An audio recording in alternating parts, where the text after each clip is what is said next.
اللہ تعالیٰ تو یہ بات ارشاد فرماتے ہیں کہ ایمان والوں کو ہم مختلف طرح کی آزمائشوں سے گزار کر ان کا ایمان پرکھتے ہیں۔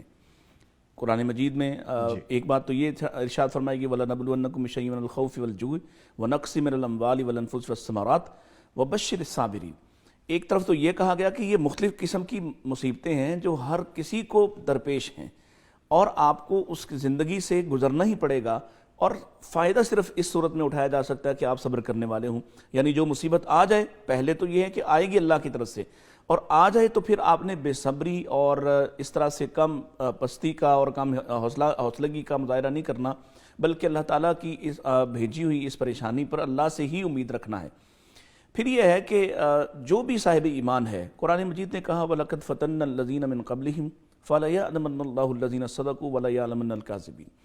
اللہ تعالیٰ فرماتے ہیں کہ ہم ہر مصیبت کے ذریعے سے ایمان والوں میں سے خاص جو بندے ہوتے ہیں نا، جو سچے ہوتے ہیں اپنے ایمان میں، ان کو الگ کرتے ہیں، ان کو جان لیتے ہیں کہ یہ سچے ہیں، اور ہم جان لیتے ہیں کہ یہ جھوٹے ہیں،